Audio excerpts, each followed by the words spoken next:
स्वागत है आपका दोस्तों हमारे YouTube चैनल एडुटोरिया पर। एजुकेशन से जुड़े हुए बेस्ट चैनल पर आपका स्वागत है।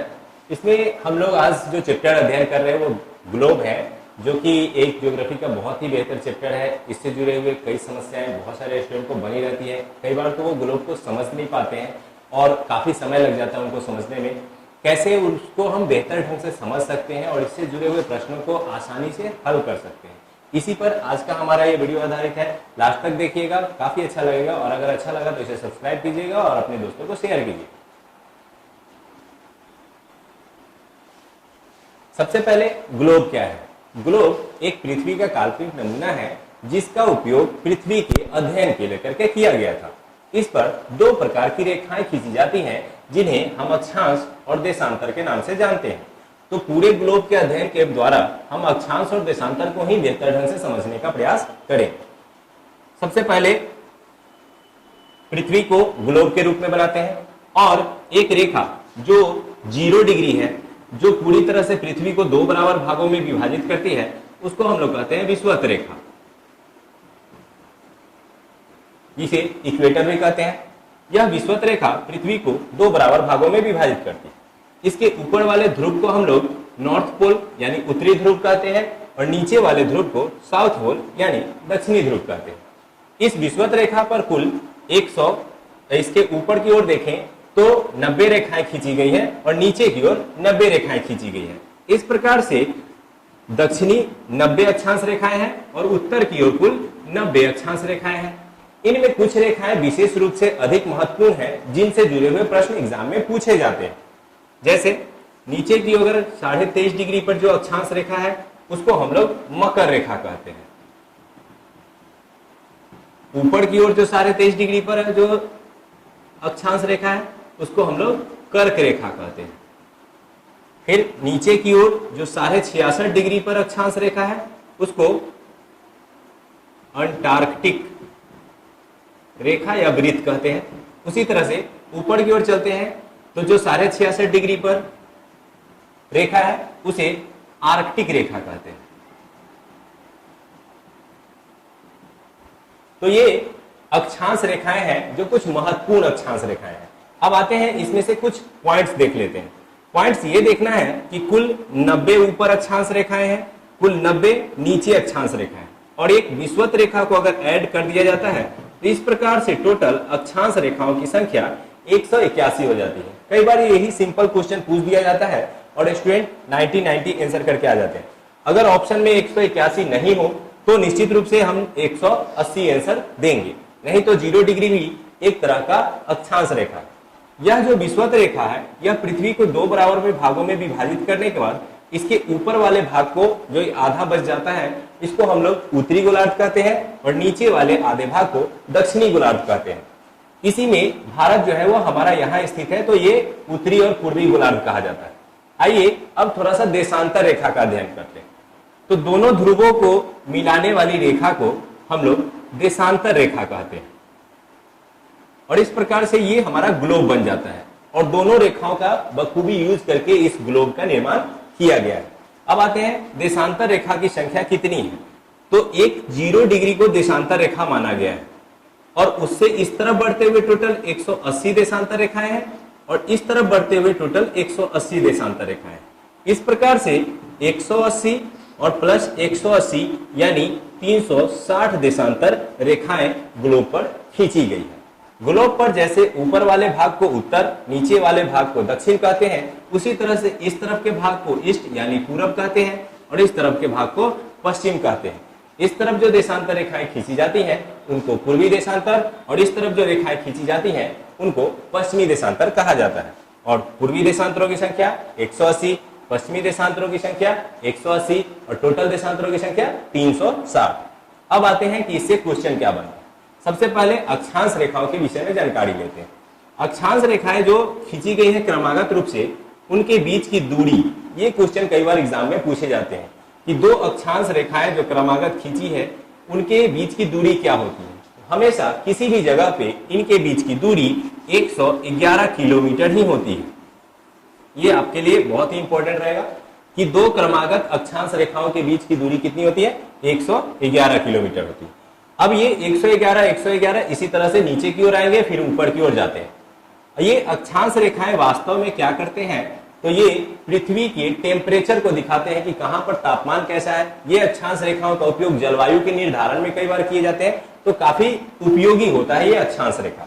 ये कर्क रेखा और मकर रेखा से क्वेश्चन बहुत सारे उठते हैं। जैसे यही वह कर्क रेखा है जो भारत को 2 बराबर भागों में विभाजित कर देती है और जो 8 राज्यों से गुजरती है। बहुत सारे ऑब्जेक्टिव्स आपने एग्जाम में देखे होंगे कि कर्क रेखा 8 राज्यों से गुजरती है और इस पर स्थित शहर रांची है, तो वो इसी से जुड़े हुए प्रश्नों में सॉल्व करेंगे हम लोग। तो कर्क रेखा और इस तरह से जुड़े हुए अक्षांश रेखाओं को देखा। देशांतर में क्या होता है कि हमने यहां देखा कि देशांतर रेखाओं का डिफरेंस यहां पर सबसे ज्यादा है और यहां पर सबसे कम है। तो एक क्वेश्चन आता है कि 2 क्रमागत देशांतरों के मध्य सबसे अधिक दूरी कहां होगी, तो वह होगा विषुवत रेखा पर, और यहां यह दूरी होती है 111.3 किलोमीटर, यानी लगभग 2 अक्षांशों की दूरी ही विषुवत रेखा पर 2 देशांतरों की दूरी बन जाती है। लेकिन जब 2 देशांतरों की सबसे न्यूनतम दूरी की बात करते हैं तो वह होता है ध्रुवों पर, जैसे उत्तरी ध्रुव, दक्षिणी ध्रुव, जहां दोनों देशांतर आपस में जुड़े होते हैं और यहां इनकी दूरी हो जाती है 0 किलोमीटर। ठीक है, अब आगे बढ़ते हैं, देशांतर से जुड़े हुए कुछ अन्य प्रश्नों को देखते हैं। देशांतर वास्तव में समय और तिथि के निर्धारण में विशेष रूप से उपयोगी होते हैं। तो समय कैसे निकालते हैं और तिथि कैसे निकालते हैं, इनसे जुड़े हुए प्रश्न आपको एग्जाम में देखने को मिल सकते हैं।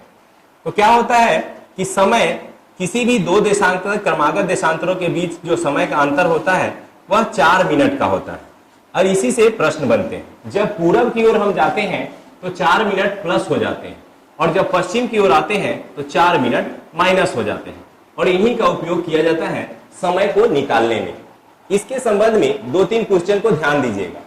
1884 में वाशिंगटन में एक बैठक हुई थी, जिस बैठक में 0 डिग्री देशांतर को लेकर के और 180 डिग्री देशांतर को लेकर के मीटिंग की गई थी, और इसी में तय किया गया था कि किसे हम जो है समय रेखा और किसे जो है अंतरराष्ट्रीय तिथि रेखा के रूप में चुनेंगे।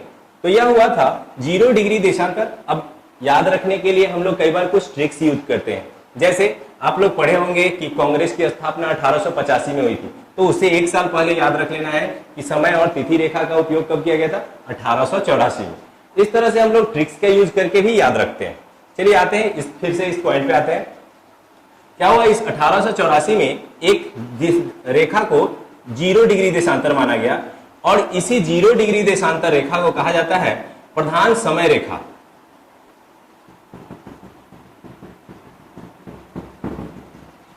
कई बार इसे एग्जाम में प्रमुख यामोत्तर करके भी पूछा जाता है, तो बहुत सारे स्टूडेंट यहां पे गलती कर देते हैं। यह 0 डिग्री रेखा इंग्लैंड के एक शहर ग्रीनविच से होकर के गुजरती है, और इससे जुड़ा हुआ बहुत सारा क्वेश्चन आपको एग्जाम में दिख सकता है।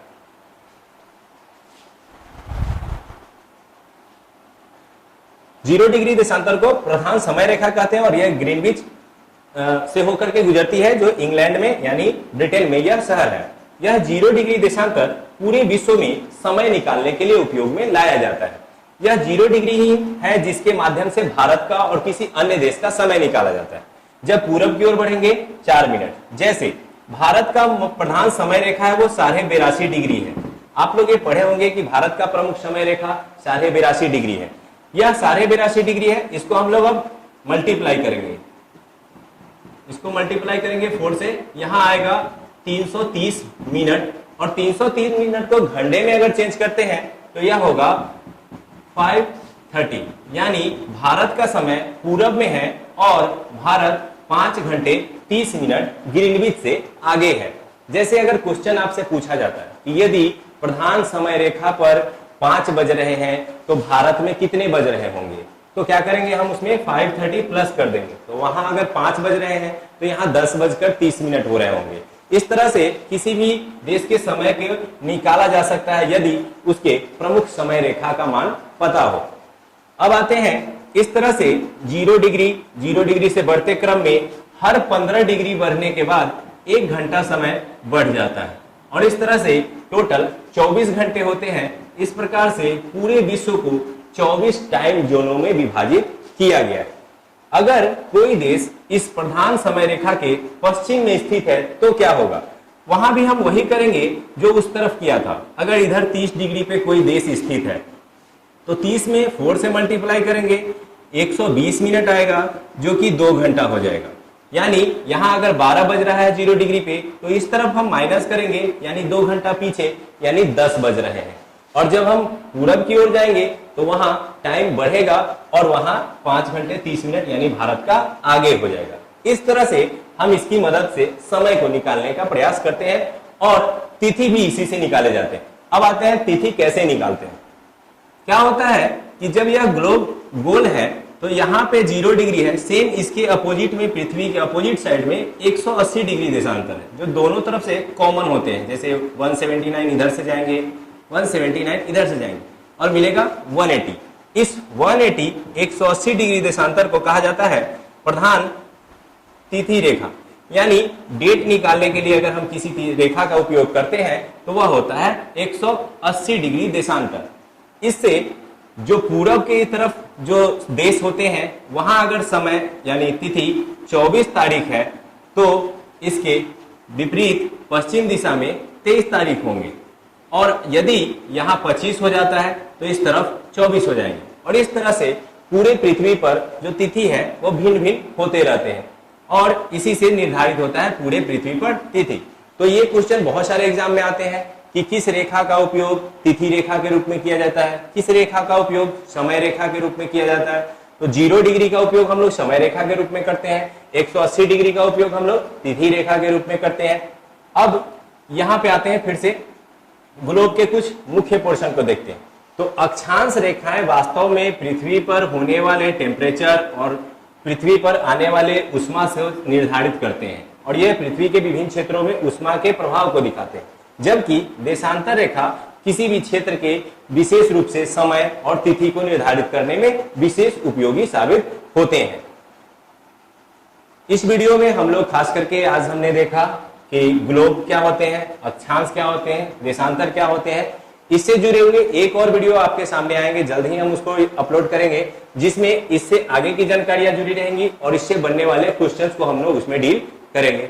इस वीडियो को देखने के लिए आप सभी का धन्यवाद और आगे भी सब्सक्राइब करके इसे लाइक कर ले ताकि इससे जुड़े हुए वीडियोस आपके पास पहुंचते रहे। देखने के लिए थैंक यू।